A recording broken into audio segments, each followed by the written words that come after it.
we have cleansing and we have building. There's a time to cleanse and a time to build.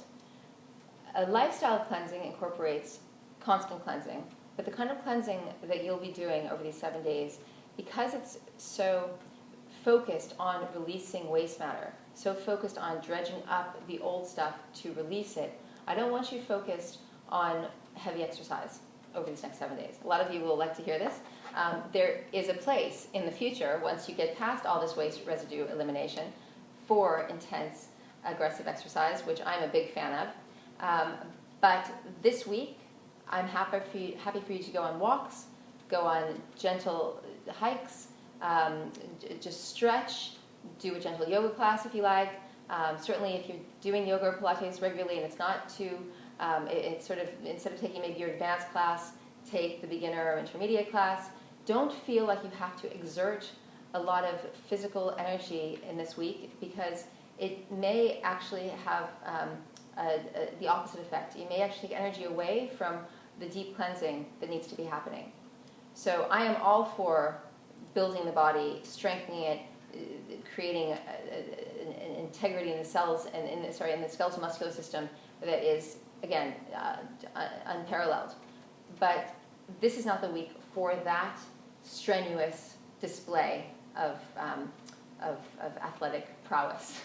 This is the week to focus on the awakening and releasing. Put your time, if you have, the time that you would be allocating to exercise, put it into your eliminations. Get a massage if you want to, stretch and do a lot of deep breathing. Everything about the cleansing of the body is in alignment with respiration. Everything your body does is respiration. So we think about respiration a lot in terms of breathing, and most people breathe very shallowly, and in meditation and with deep breathing exercises, we often bring our consciousness to the breath, which is wonderful. And I would like you to do that, of course. However, I also want you to keep in mind that every single cell in your body is respirating. So the whole system in its respiration is exhaling, at least trying to exhale, as much as it has taken in its breath. So and taken in the substances that we put into it.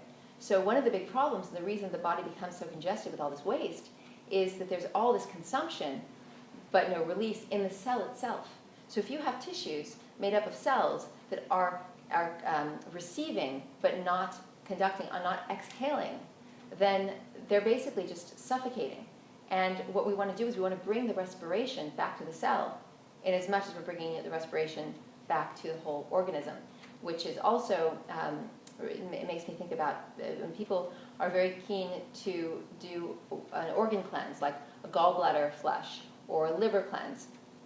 We don't have to do that. It's actually kind of silly when you think about it, because it's taking the body into parts, which we know, anyone who understands holistic medicine and holistic health and holistic healing knows that that's the opposite of what we want to do. We want to look at the whole system. So when we release this copious matter that's been lodged in the body for decades, we're releasing it everywhere. We don't need to focus on one organ, nor do we want to focus on one organ. We want to just get it out the door, because what happens is when you create that vacuum in the intestine, that vacuum is happening throughout the body, which is basically calling all the waste into the center everywhere, and then into the main center for elimination, for release. You can imagine almost like a big railway system where everything's being moved into, then you wind up, if I think of Grand Central Station in New York, okay, the trains are coming in from Connecticut and New Jersey and Long Island and all over the place. And they're just, it's like the tissues and the organs. And when you have, and what happens if you, and so they're all coming into Grand Central Station, which is your large intestine. What happens if you have blocks on the tracks and the trains can't go and everything gets piled up and you have very angry passengers? You can think of those passengers as the cells in your organs. And the organs are the big trains. They're trying to get to Grand Central Station or get the waste to Grand Central Station. Or you can think of it this way. It's the lymphatic system. The trains are the lymphatic system trying to move that waste out of the body and through all the various exits. So there's a rhyme and reason and a method to the madness, and And it all really follows in a very logical way when you appreciate how the body is a fluid being like water, and that water, as long as it's flowing and moving, it's cleaning itself. It has all these tools to help it get clean. What happens when we have stagnant water? It rots. We have pathogens growing in it. It becomes dangerous and deadly.